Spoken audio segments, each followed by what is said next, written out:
Hi, I'm presenting a short-term mission project, the island of Mindanao where his kingdom rocks. It's a Philippines mission proposal.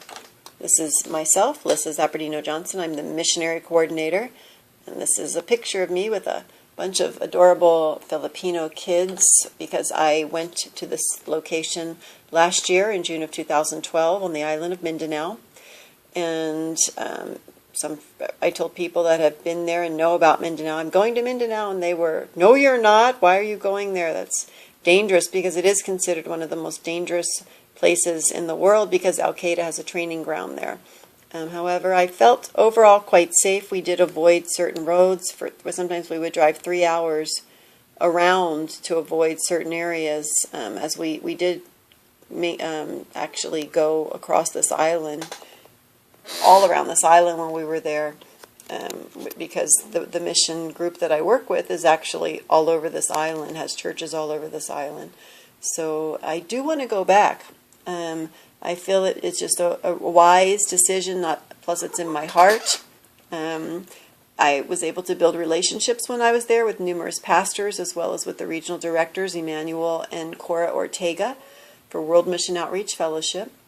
And being that I adjusted to the culture quite easily and became familiar with my surroundings, I would feel comfortable traveling alone if I had to. And I just have that built-in support system, which means I feel like I could be very productive. This is a map of the Philippines. Mindanao's on the bottom. You can barely see it, but it's actually, a gateway to Asia. And it's primarily that's where the Muslims, most of them reside on this island. And that needs to be broken, that stronghold of Muslim power. It's very dangerous to have that positioned right there in this location. That's why we're there, WMOF. Okay, poverty and illiteracy.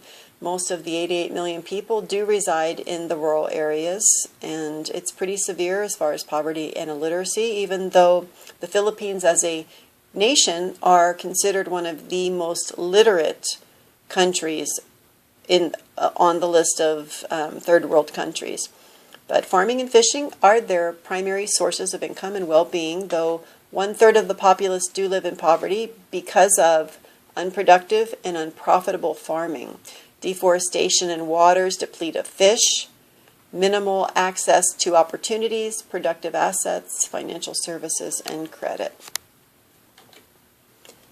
This is Pastor Paul and Pastor Nancy, the founders of World Mission Outreach Fellowship. They're currently in about 10 different countries around the world, including India, Burma, Nigeria, the Philippines, Ghana, Kenya, Tanzania, and Pakistan. They have close to 30 Bible college campuses in these countries, but they first ministered in Mindanao when their doors opened in 1996. Their ministry is independent of any denomination. So they are a fellowship of churches and laborers. And when they formed WMOF, it was really important to them to structure that in that way so that they could include all kinds of people that normally, churches and individuals that normally would not have an opportunity to get involved and partner with them, be it large or small scale. WMOF does appreciate all support and partnership opportunities. The Philippines, these are all pictures actually from my trip when I was there, every one of them. A third world country is known as a 2/3 world, meaning that the lifestyle is a reality for 2/3 of the world's population. Today we also hear the term developing world. It's considered more politically correct because they are developing. 50% of the people that we will work with while we were there are there in the Philippines do live in poverty. 38% live in abject poverty, as stated by the United Nations, defined by the United Nations. The average income is less than $15 a month per family. Over 80% of the families grow their own food, and they use that food to barter and trade. It's common to see one mother have up to 10 children.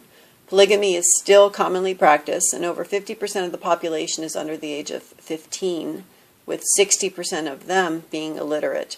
We see poor children everywhere, but they are happy children, and that doesn't mean that's just because they're kids. That's the Philippines. The people are very warm and loving.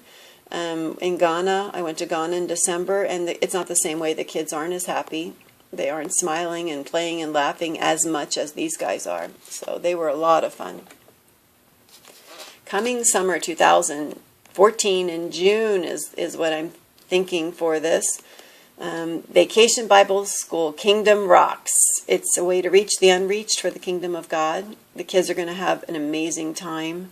As we're going to go as far away as 30, maybe even 50 miles to get kids in. So there's going to be a cost for gasoline, which is going to be one of our most costly parts of doing this.